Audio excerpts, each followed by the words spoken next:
going to speak today about the monetary disputations, as well as other subjects, but mainly about issues such as how you recognize postponing checks. Do you recognize them as cash, as some type of promissory note? We are speaking about halacha, Jewish law. How you treated money that owed to the matchmaker? Someone make a match.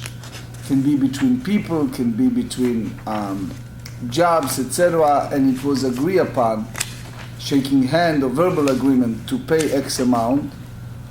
Can you exercise that by going after a estate that someone left?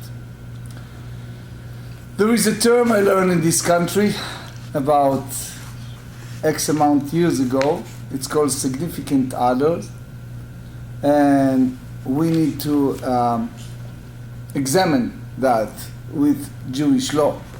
So we're going to study page 86, but we're now going backward.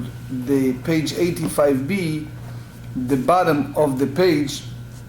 Amar le Rava livrei de Rav Chia bar Avin. It's 6 lines from the bottom of the page. Amar le Rava livrei de Rav Chia bar Avin ta eimalach milta me'alyuta dehava amar avuch. Let me say something important I heard from your father. Hada amar Shmuel המוכר שטר לחברו וחזר ומחלו מחול ואפילו יורש מוכר. You have a situation that Reuven lent money to Shimon, we're just using names, and there is a shtar, there is a documentation of that loan.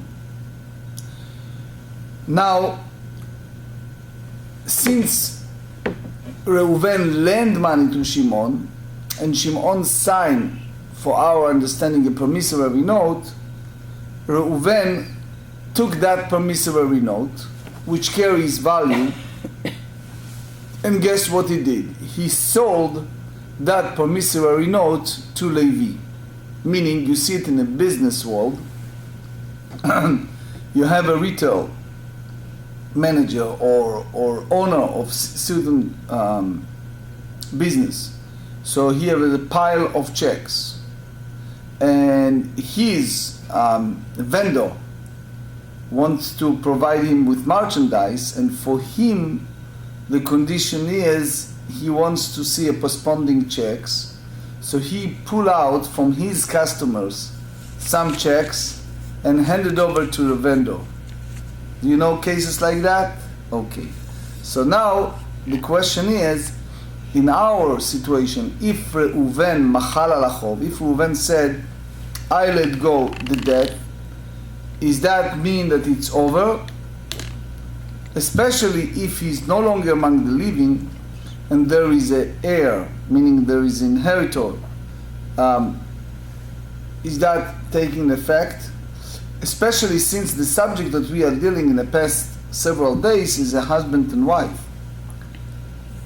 If she said, I forgive, is that effective since she have a partner, which is the husband?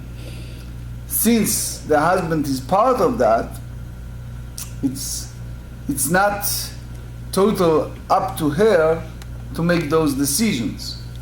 So among the poskim, the giants, sages, to this very day, there is a disputation how you treated checks.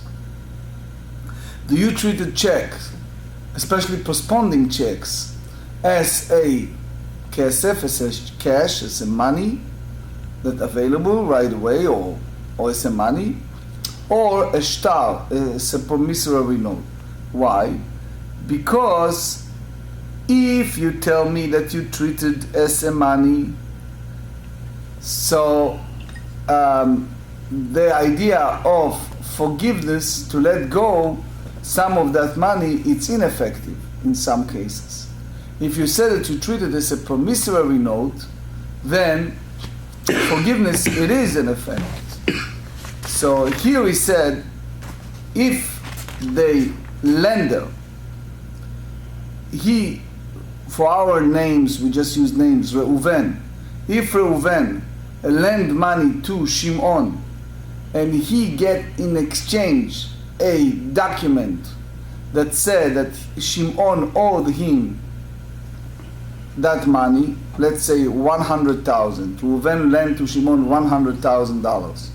Shimon gave him a document that said that he owed Reuven $100,000. Reuven took that promissory note, right, and he sold it to Levi. Okay? Sometimes, if, for example, Reuven pressed for funds, etc., he can sell it for less money to a third party just to get something that he needs immediately, right? Banks do that all the time with mortgages. Banks do that all the time with the mortgages. Excellent. Now, the question is, when you talk about money forgiveness, you know what I mean, forgiveness. Part, full, even country does that. Instead of going to war, they forgive some of the money, right? So here, it goes back and forth with the forgiveness. Now, we hold that it's an effect. Now, it means that Levi, who received that promissory note, he have an issue to collect from Shimon the $100,000. Why? Because when Levi goes after Shimon and said, this is the money you borrow from Reuven, and I want that money because Reuven sold it to me, Shimon can say, I don't know you, I don't want to know you. In case Reuven is no longer among the living, and Levi is after Shimon, Shimon said, I never met you, I don't want to know about you, I have no clue who are you, leave me alone. So the idea is the Rishonim, the Rashba, the Ritva, the Ran, many others try to differentiate between several entities. One is called Shi'abud Haguf, which means personal loan that the borrower took from some other institution. Second, it's called Shi'abud Nechasim, which means you put a subjugation upon certain property that he allows to collect. Now here the Gemara said Yoresh, when you have an heir, ואפילו יורש מוחל, even the heir can let go, מודה שמואל במכנסת שתרחוב לבעלה. Okay, Leah get married to Reuven, and she brought with that marriage, especially nowadays you have second marriages, etc., she come with a state. So it's called Nichsei Milog, which we discussed many times, right?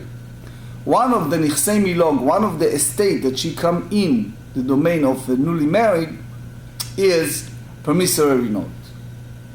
Now, she basically by marrying Reuven is part of his estate, at least in a sense of using the produce that come out of any principal or any income that he brought in. Now, v'chazra umechalato she'ino machul. She said, okay, I owe Joe Schmo, right? I owe him money. I forgive it. She have no right to do it. Why? Because she's now a married woman. So she have, how do you call it, significant others, right? But she have a husband, right? That I learned that in a country, and it took me a long time to learn this definition. Anyway, so she is basically the partner with him, and he has a lot to say, right? Mipnei sheyado keyada. Remember, halacha is not always go word by federal law, right? Equal right, etc. By halacha, the moment the man write the Ketubah to his newly wife, he is basically responsible.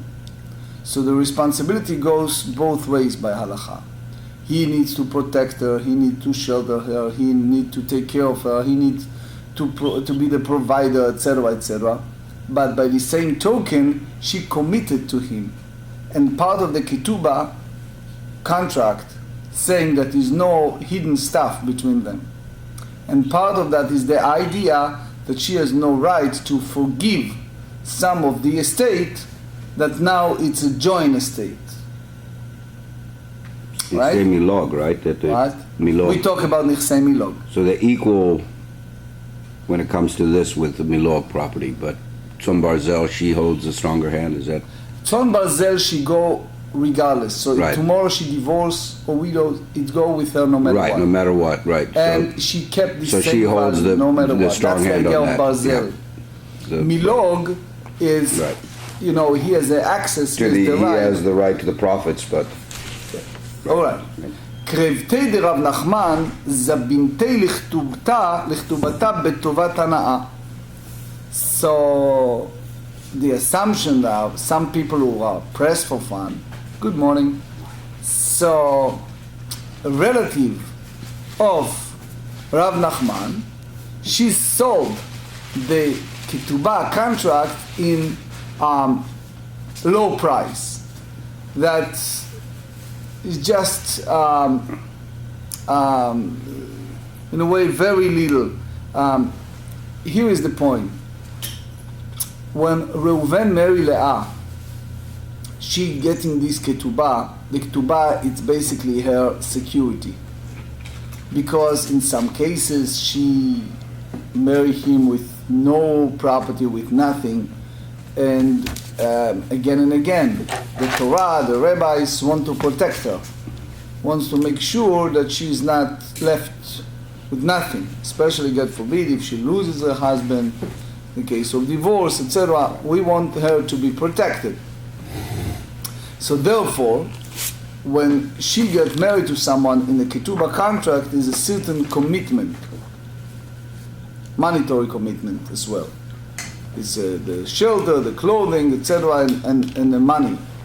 So sometimes when she pressed for fun for all kind of situations, she go ahead and she take that contract and sell it or do something with that agreement.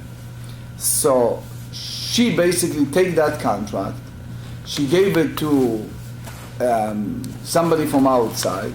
How do you call him? Joe the plumber, right? She gave it to someone outside, right? And she basically gave him the access, the right to collect the amount of the Ketubah commitment, the Ketubah contract from her husband, in case if he divorced her or if he passed away before her. So usually it's small amount of money. Why?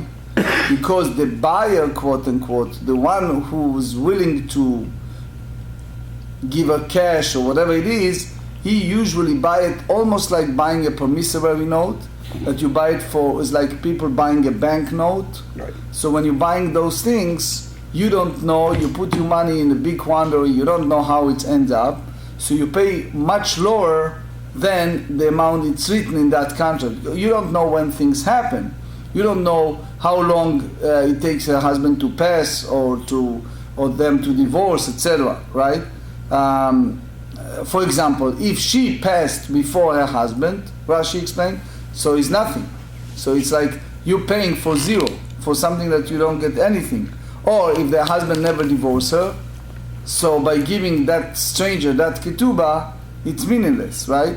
That's the way the Gemara tells us in Tractate Makot, page 3. So he said here, Igarsha ushchiva.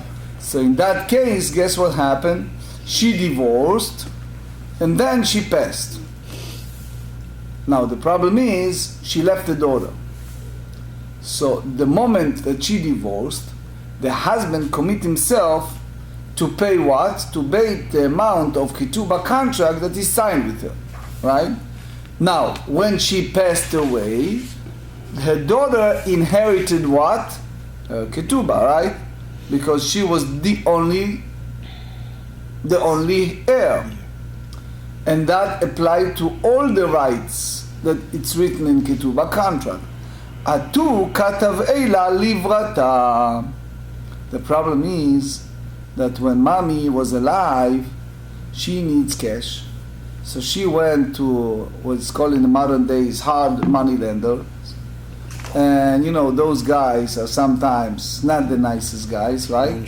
So, right? Loan sharks. Loan sharks.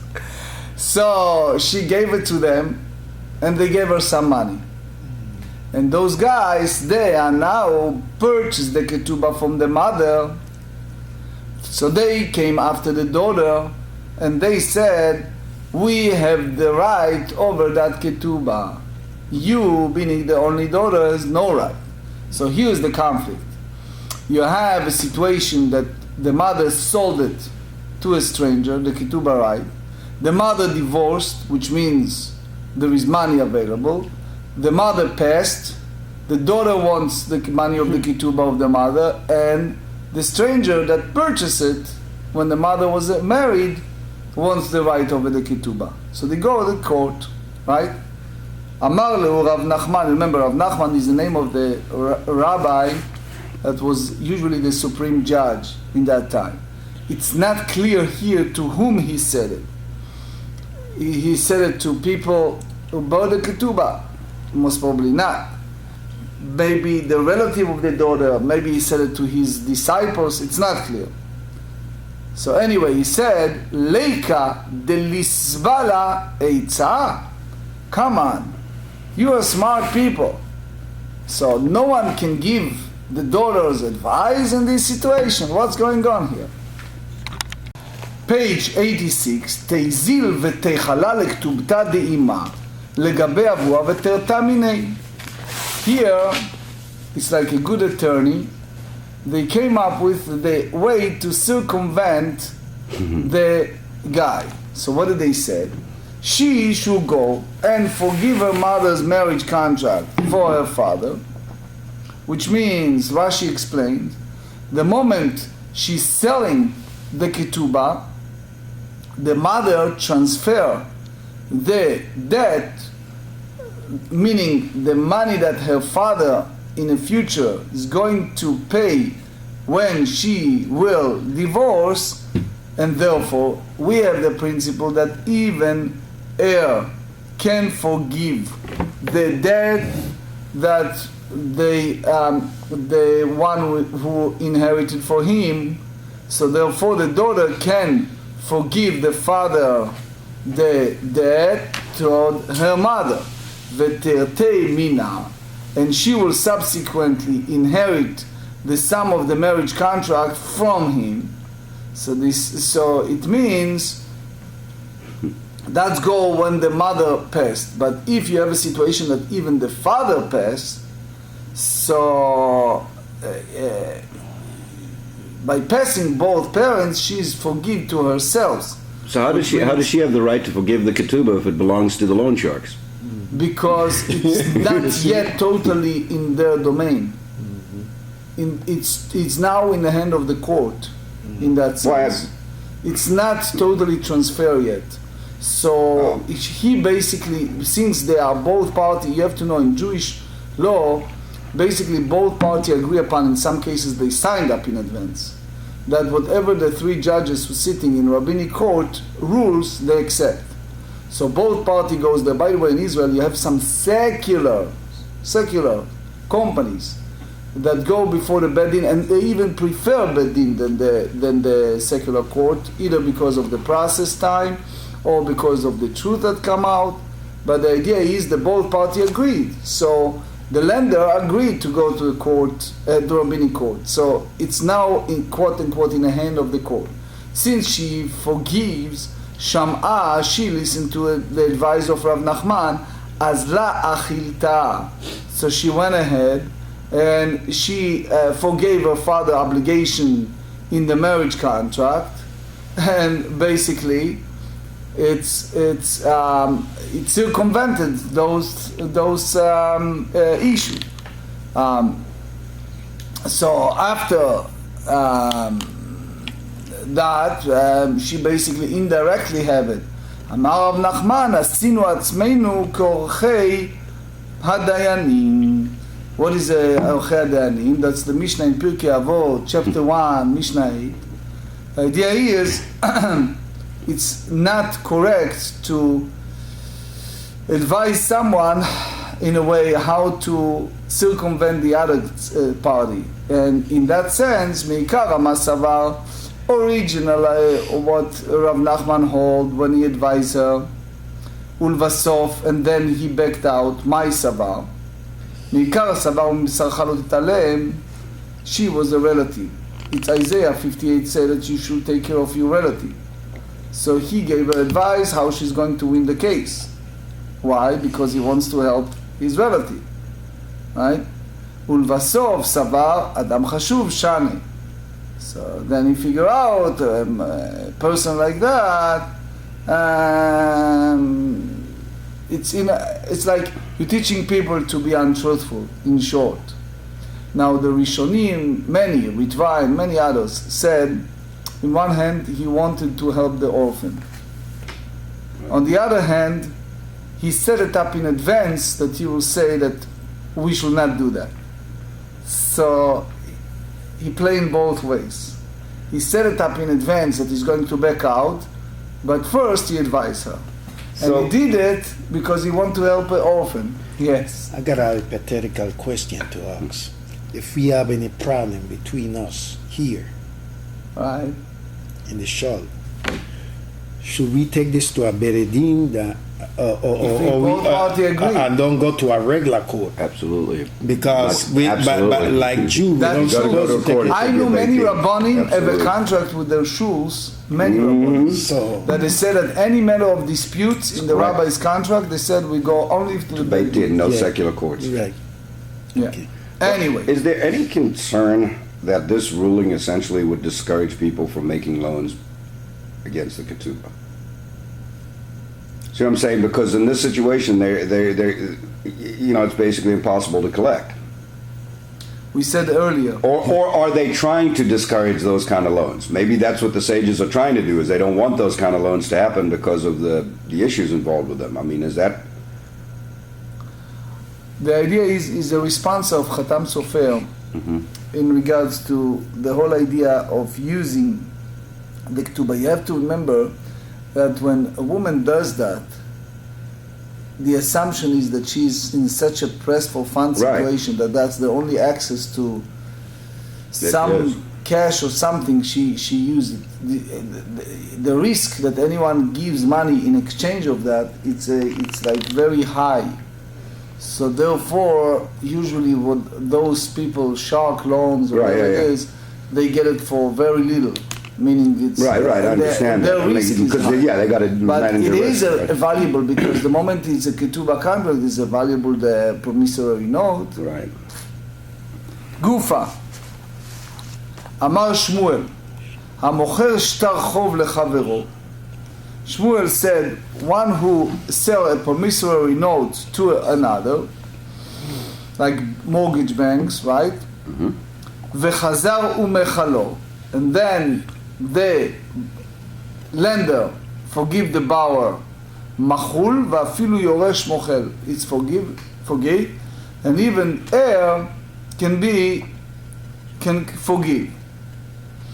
Which means that if the lender passed away, the heir of the lender, meaning the child of the lender, can forgive the borrower from that debt, and therefore he cannot collect it anymore. So, אמר רב הונא ברד רב יהושע, ואם פיקח הוא, if the one who received that note is smart, מקרקש לי זוזי,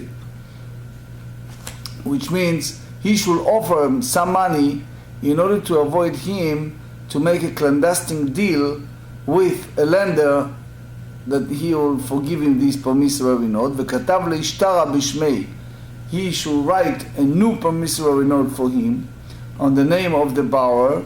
So in that sense, if he forgive again, the borrower can collect, the lender can collect from the borrower with the power of the new note that the borrower used. So in the sense, there is a lot of halachic applications. Let me show you some examples.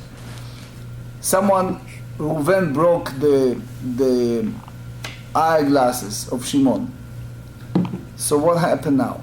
So basically, it's not just the idea that he broke the eyeglasses. It is by halacha, he forced Shimon to go and buy a new one, new pair. So even it may be worn out, old, or something that have no significant amount of value of money, trace a situation that he needs to replace them anyway, that is 10 years old, etc., etc. It doesn't, if you go to any place, it doesn't have any value whatsoever.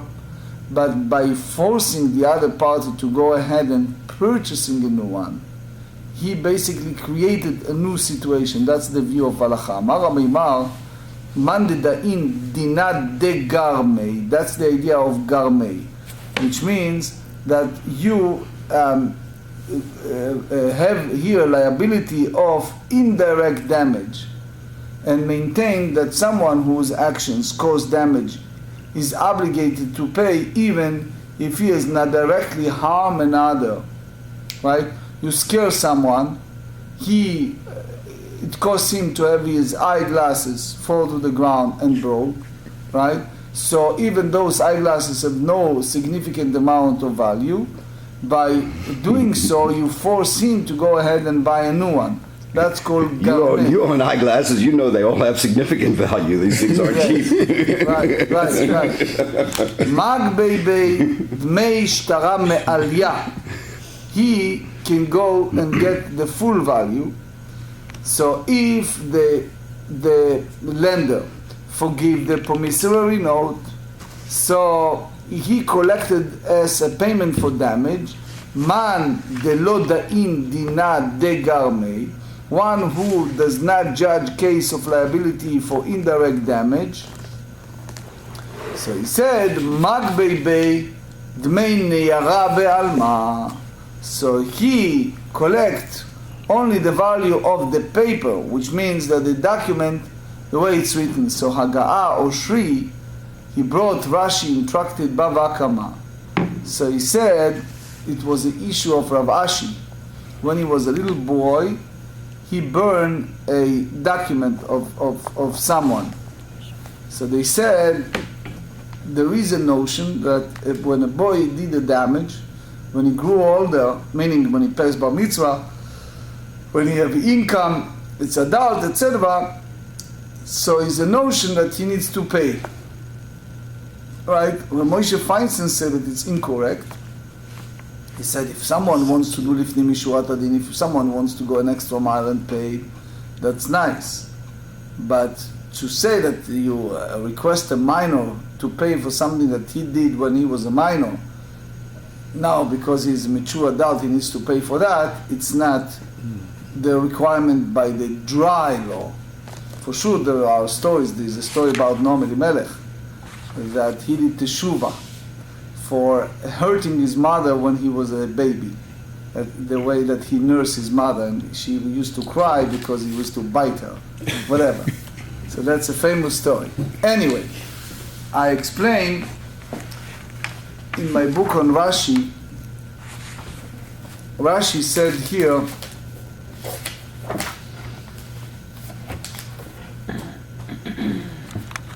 כלומר, אומר שלא מכר לו אלא הנייר, והרי הוא בידך. So, the question Rashi have, I think, is what's the idea of niyar be'alma? What does that mean? Does that mean a promissory note? Or it's the whole concept of payment, din tashlumim? So, the idea I think Rashi meant is, since she hold the promissory note, so is nothing else left to collect. So Hava Uvda, it was a story about someone who have the promissory note and he sold it to someone, and then the fellow forgive him. V'chafyei Rafram le Rav Ashi, so Rafram forced Rav Ashi, that was a rabbinic judge, and he brought so many proofs until he agreed with him, Ve'agbei Bey, and Rav Ashi was successful to collect from the lender payment for forgiveness of that promissory note, ki keshura letzalmei. So it's like a beam used for crafting a sculpture. So Rashi said here, כלומר, גיבוי גמור, כל ההפסד, דקדק בו כאשר דקדק הלוקח, קורא לצור בו צירו שלוקח ישרה וחלקה. So, according to Rashi, Rafram proved to Rav Ashi with a very clear proof and convinced him that he needs to go by all the damage in a very scrupulous way. And he used this word, the Gaonim said that it's like Korah Lemashkov, that it's a, like the Rivan said, without any akumut, which is the idea of full value of the debt that was listed in a promissory note. The Ritva said that he needs to pay from the idit. Idit meaning if someone has an estate, the three different categories. The best one is called idit, the lowest is called ziburit, the middle is beinonit. So the same way as the damage that created damage need to pay from the idit, which means the highest value of estate. That's what happened. The Ravid said that the essence of that promissory note is not the note itself, it's the value of what it's written there. So in short, it's the full value of the debt that listed in the promissory note. There's a book called Trumat Adeshen, and he brought a case. Someone asked in the responsa. It was a cantor. In those years, cantor was a full-time job occupied in the community, especially in Eastern Europe. So it was a fellow, very vicious individual that didn't like the cantor, and he went around and he bad-named him. He just said the evil gossip against him. And eventually the cantor lost his job. So it turns, they investigated, it turns that he wasn't guilty, but meanwhile they hired another cantor. So that cantor sued that individual, he took him to a bed din, took him to a court. And he sued him for lying to people and distributing... slander. What? Slander. Slander. Yep. Slander. So the Trumat Adeshen have a responsa how you treat it. So in very short, in that case, he said, look, you do not have the obligation to forgive him, which in Judaism carries a lot of power. But if you do not forgive someone, so that's you, how do you say, prerogative, that's your choice. Yeah. It's your decision. But to claim a damage, look, some people believe, some people do not believe what he said, and therefore it's a problem. You are talking about specific crowd that believe to that evil gossip, and it's very hard to collect fund for that slander. Nowadays it's much severer, because nowadays we just finished the parsha of Metzora and about Motzi Shemra, with someone who distribute a bad name. And you see in the Torah that you see a wall of the house turned to have a leprosy. Nowadays you have a Facebook wall, right? And someone can write bad things about that wall and say, irreversible. If you tweet or you write something in a Facebook, then it's by no means you can retrieve it. You send an email, it's a mess, destructions, right? And there's someone's name. Amar HaMeimar Mishmei de Rab Chama Hayman de Ika Alei Ktubat Isha. If a person have the obligation to pay the marriage contract, for example, if a person divorced his wife, Uba al Chov, and that person in addition he owes money to others, which means again you have a couple that don't get along, right?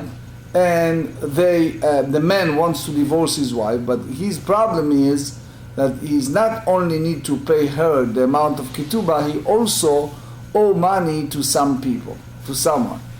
And the problem is, who is take precedent? The ketubah, meaning the money that he needs to pay if he divorces his wife, or those collector of debt.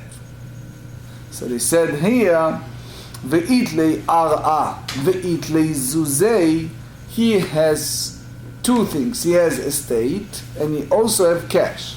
He has money in the, a money market, right? לבעל חוב מסלקינן לי בזוזי, לאישה מסלקינן לי בהרעה. When you have the debt collector, you need to pay them cash, which means you need to take out money from your whatever cash you have, saving account, money market, whatever it is, and pay those you owe. But then when it's come to wife, you pay her with estate. You pay her with the land or with the house, apartment, whatever you have in the estate, property. Hai kidinei, the hai kidinei. Each of them receive according to the way it should be, which means she depend upon his estate, his property. So therefore, she needs to be paid in that sense. So Rashi explained that even she brings to her dowry a movable object, which is tzon barzel. That's the valuable property that she brought, that a husband commit himself to pay in the case of divorce. We do not treat that as a loan. We treat it in a way that the husband, quote unquote, acquired the dowry in total. And she added the monetary obligation of the contract, and it's based on the estate. So if she brought this movable object as part of her dowry, the obligation the husband had, it's in a sense treated as a loan, which means she can have an access to a cash too. That's the Ritva's view. But as we said, it's a disputation. You have in one hand the Rashi's view that you cannot treat it as a loan. You have the Rambam and the Ritva and Chakat Bechogek and others who said that you do treat it as a loan. But here, in reality, when you have a damage and damagee, for example, if you have the one is a loan against the estate, you can use ziburit, you can use the lowest property's value to pay. But if it's only one property, one estate, and you can pay only one, which means you have to choose between the lender and the wife, which means you cannot pay both, right? So you have the Ketubah contract or the loan. So he said, "Lebal chov yavin alei, uleisha lo yavin alei," which means you pay first the lender. Why? מהי טעמה? יותר ממה שהאיש רוצה לישא, האישה רוצה להינשא. Which means, again, here the Gemara dealing with psychology. They say that she wants to be married. Women do not get married because they wish to receive their marriage contract. It is better to give a preference to the creditor so that he will not lose out, so as not to discourage people from lending money. So that's the way Rashi tells us. Tosfot have a discussion here over the Ketubah. Earlier we said it's mishum china. So he explained, Rabbeinu Tam explained that here when you have a lender, it's before the wife. Why? Because otherwise people not lend money to other people. They feel, hey, I lend you money, then you have that money, and instead of paying me back, you pay her. אמר לרב פאפה, לרב חמה, ודאי דאמרו איתו משמי דרבה, היימן דמסקי באיזוזי, someone whom they lend him money, ve'itlei ar'a, but he has a estate, but doesn't have a cash flow. You know people, you know institutions that they have a property, and the property can have a lot of money, values, but they're running out of cash. They need to have a cash, right? Ve'ata ba'al chov ve'katava minei, and you have a lenders that come after him and wants him to pay the debt. Ve'amarle, and the borrower said to him, zil shkol me'ar'a. What do you want? You have a estate, go and exercise your right by collecting from the estate. Amrinan lei, we said to the borrower, zil zaben at ve'aite havlach. You go and sell this land, and then you pay to the lender. Is that correct? Amar lei lo. I didn't say that on the name of Rabbah. Eima lei li gufa d'uvda echayavi. So tell me what exactly happened there. Omar lei, he responded to Rav Papa, Tolema otav be'oved kochavim ava. Here was a rare case. Why?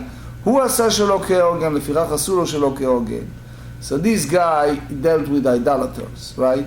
So he has money with the deal with idolaters, and he lied and he said that money is from that idolater, and therefore they couldn't collect it from him.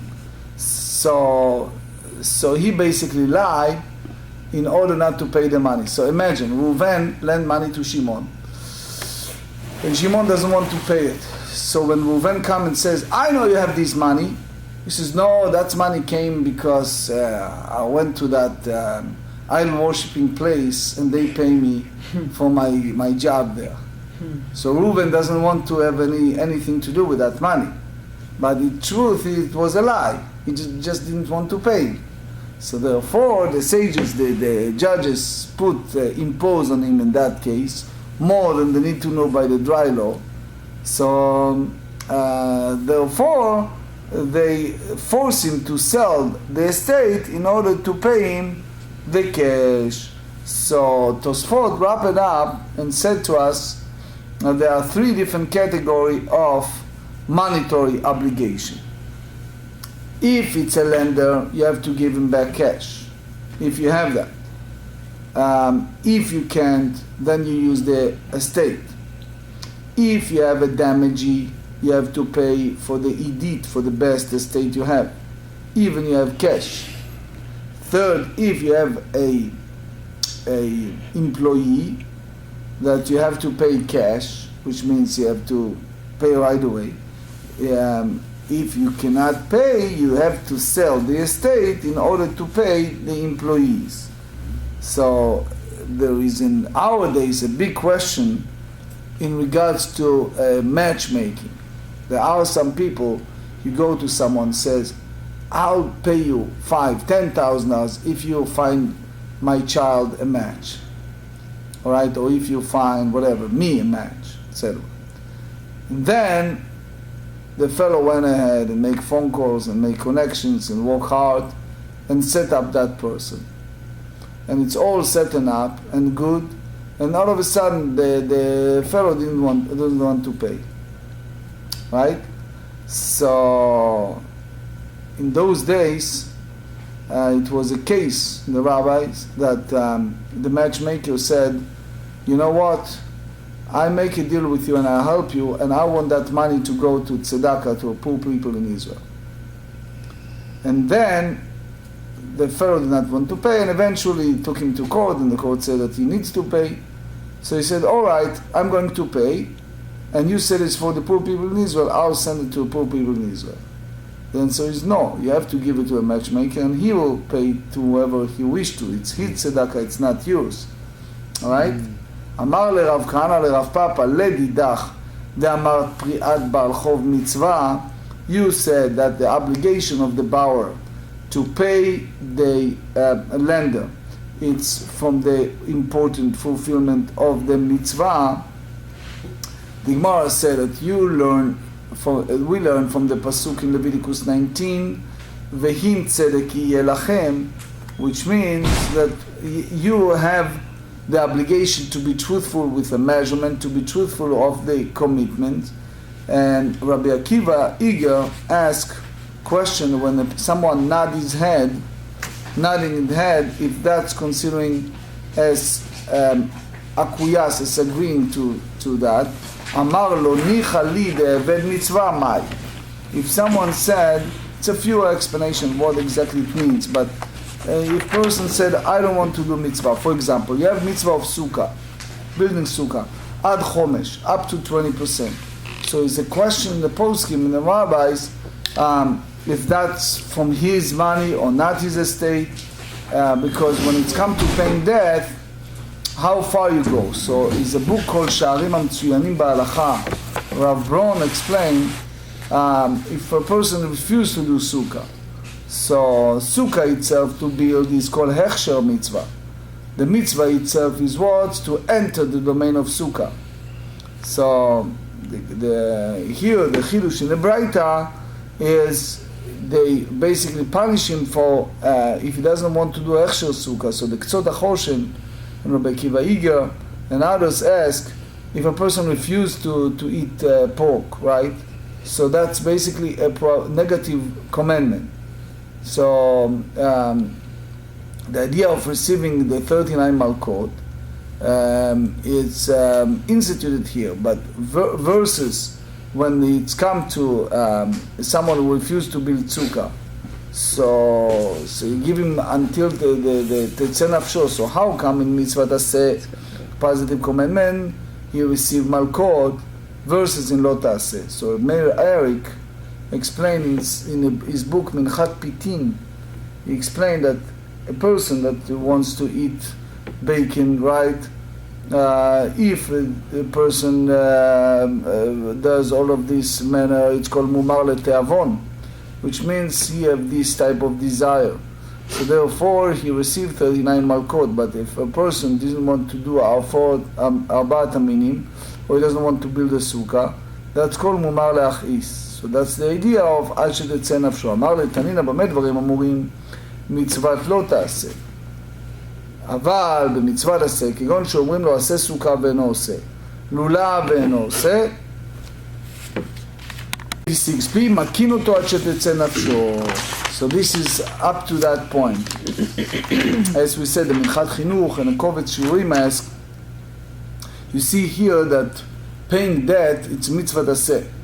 And here you see that the Gemara did not, it's like, basically the Rambam said that if someone did not pay what he owes, so there are two commandments, two negative commandments. One is lo tigzol and lo ta'ashok, which means you should not steal, you should not basically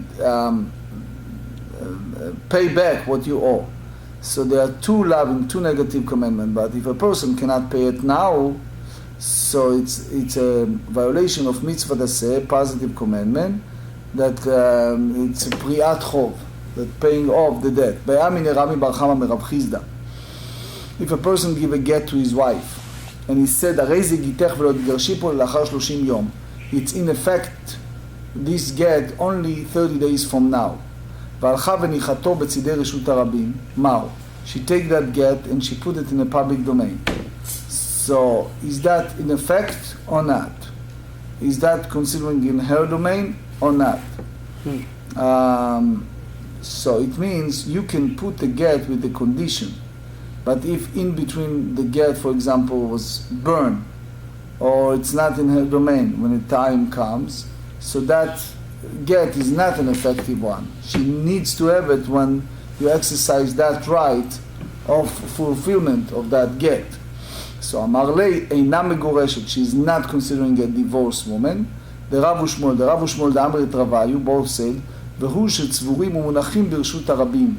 We learn when you have a produce, the time of the passing of the father, that's considering in the domain of the heir, which means that if you have an item that he left in a public domain, he cannot considering in the domain of a person in regards to a manner of transactions, and you can do it only by hagbaha, by lifted up. V'tzidei reshut harabim, and the side of a public domain, kirshut harabim damo. So here you talk about halot kinyan, how far you go for the fulfillment of the transactions. So here the get that was given to a woman in order to be exercised, fulfilled in 30 days, and it stayed not in her domain but in a public domain, it cannot be executed because it's not in her domain. So Tosfot have a discussion how you treated tzidei reshut harabim, which means how do you call the sides of a public domain. If you go by the Seifa, the whole idea of Ali, it's not fulfilled. Tafsa, which means Tfisa, it's not a domain of Kinyan.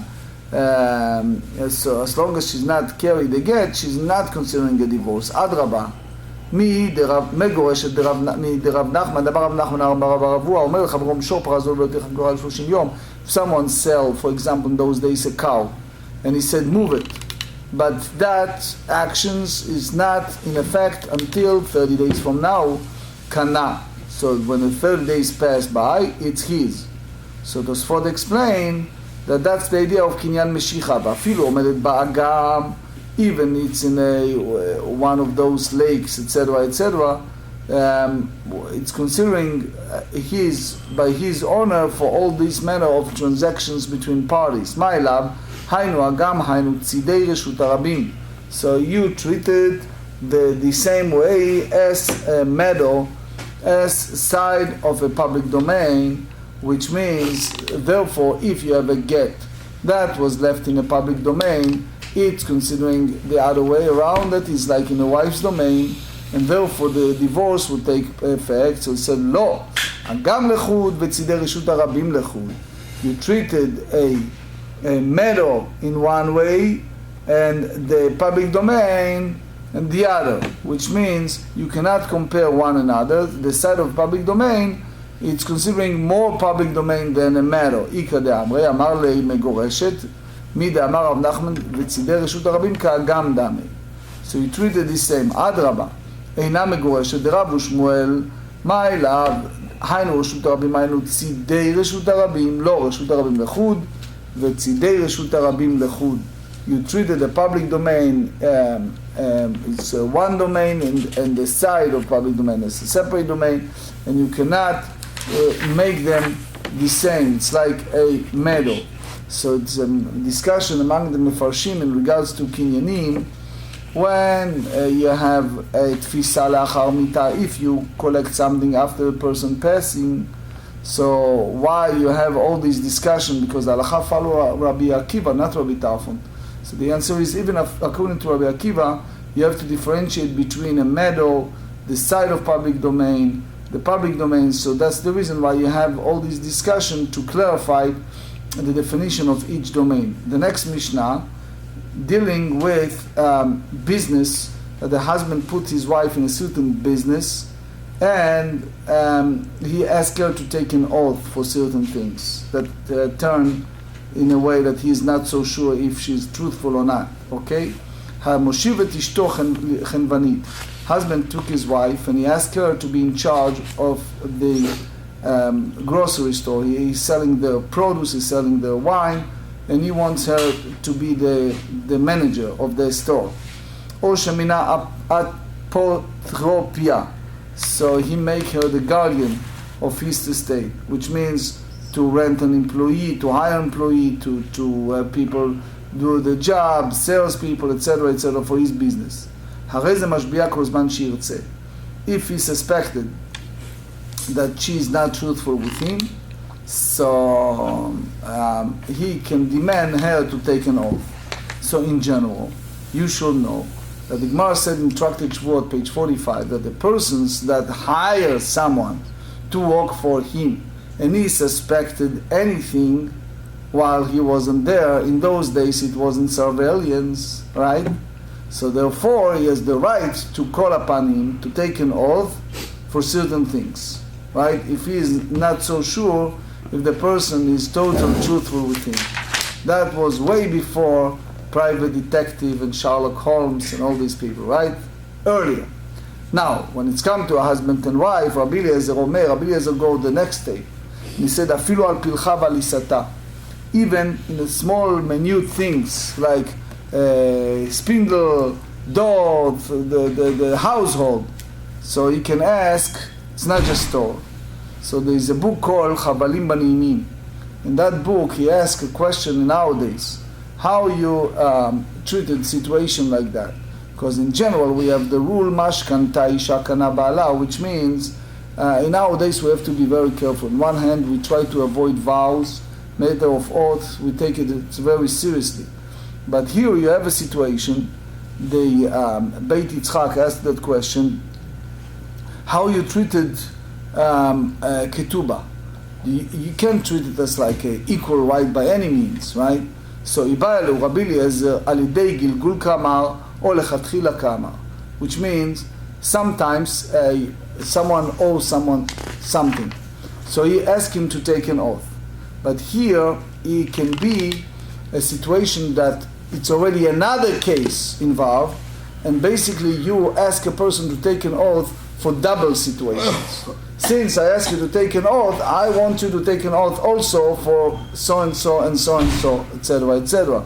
So, or he can do it even lechatchila. So the Tashma אמרו לו לרבי אליעזר, good morning, אין אדם דר נחש בכפיפה.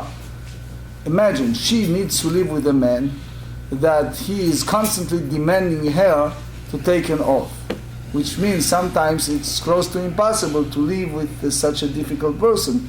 Constantly he is paranoid, he's suspecting her for all kind of things, and he constantly asking her to take an oath. If they said that he can do it whatever he said, it's just because I'm the husband, I want you to take an oath. So Rashi said, we make her so miserable that she cannot live with him. Ela yamar.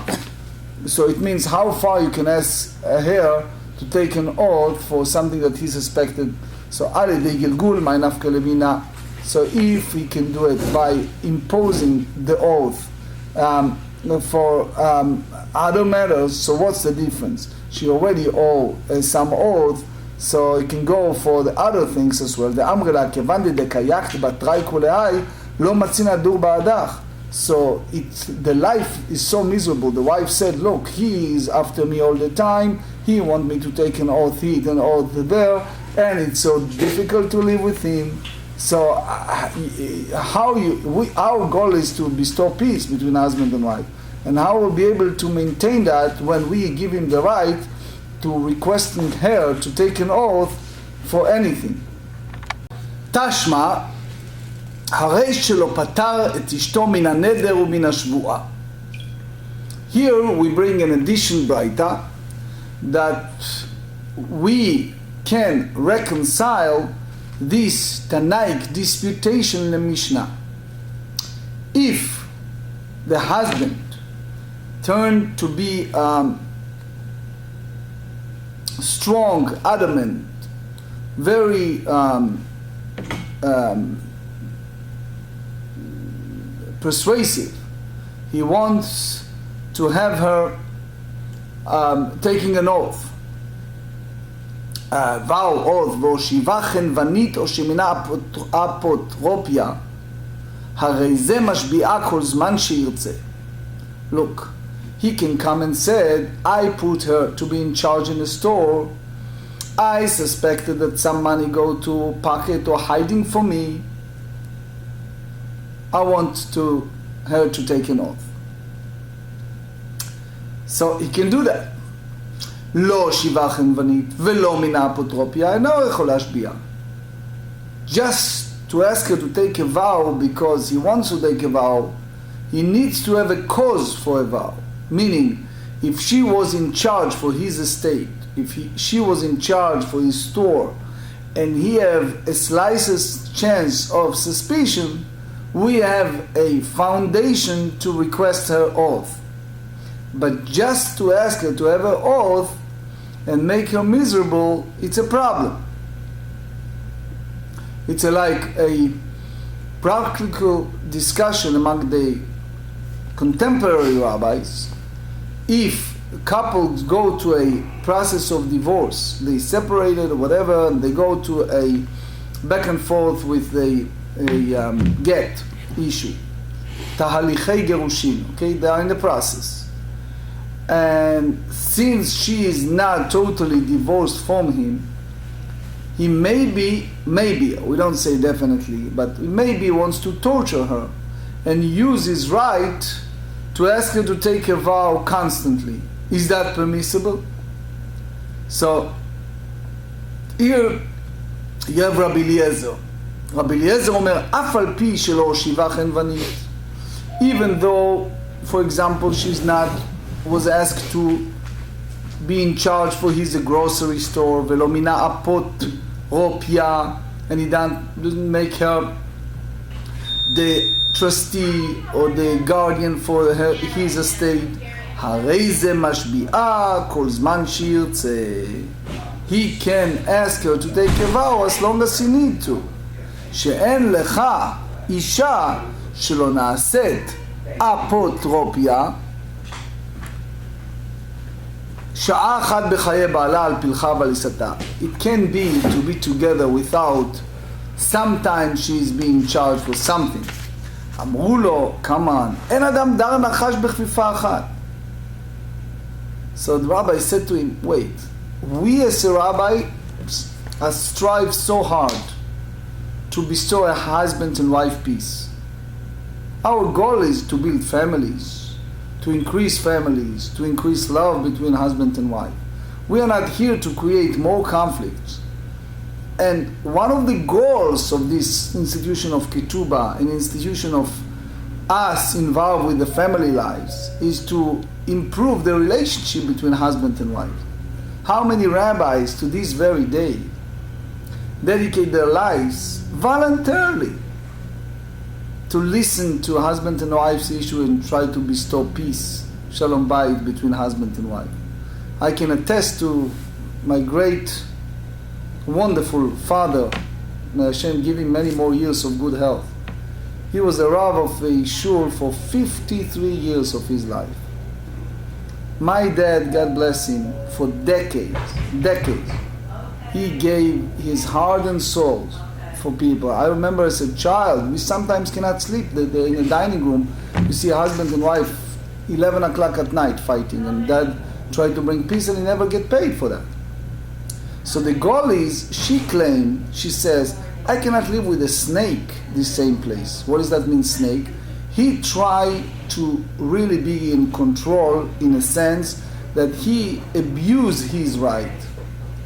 Meaning, alright, if I walk, she said, for him in a store, and there's no surveillance, and he suspected that I put money in my pocket, we go along with the idea, alright, she needs to take an oath, and we need to testify, we need to make sure that they are both truthful with each other.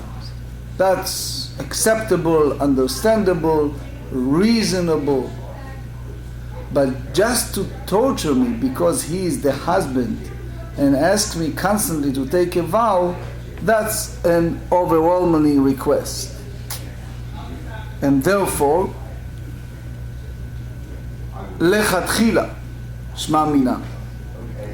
So Tosfot bring Yerushalmi. He said that if she claimed that it's totally impossible, then it's over. The Ravid said it's not because this payment. There is a pasuk that said, Im ein be'alav imo. What is be'alav imo?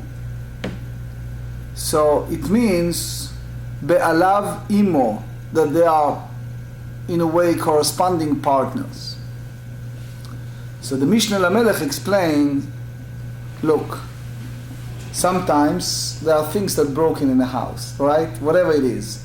You have expensive Chinese plate that was broke, very valuable. Or cups, and he comes and he said, she is terrible, she's breaking things, she's breaking all the time, etc., etc. how far you go with this. When you, on one hand, want to bestow peace, on the other hand, he claimed, here is a case, the Mishna Lamelech have a discussion, is a case, someone left it there. Imagine, you go to Manhattan, New York, you're sitting in a taxi cab, the fellow opened the door. You open the door, you walk out the taxi.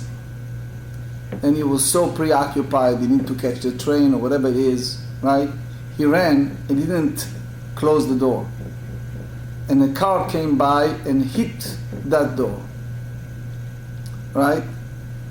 So the great late Rav Fisher was a well-known posek in Yerushalayim.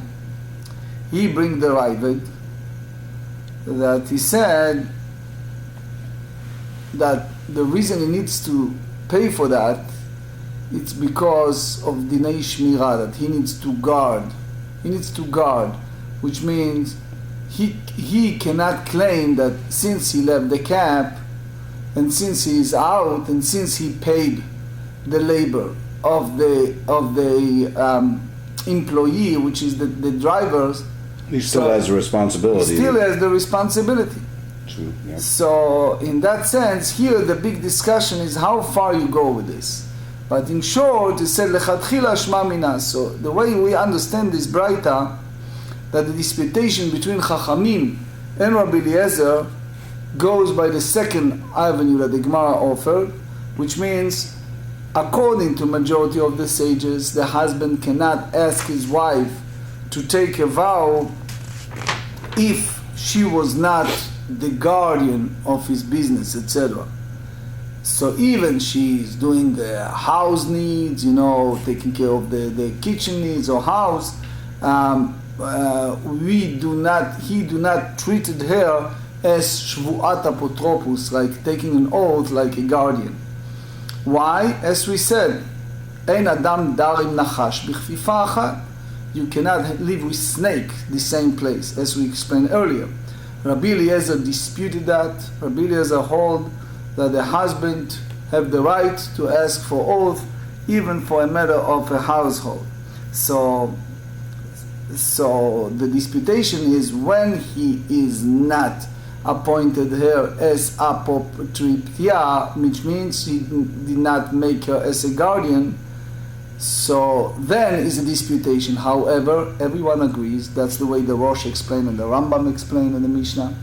Everyone agrees that if the husband appointed his wife to be the guardian, so he can impose Shvuat Gilgul, which means he can impose other things at that matter, and it's not considering any matter of Hafarat Shlom Bayit. More on that, the Tur Even HaEzer in Tzadik Zayin 97 expand on that.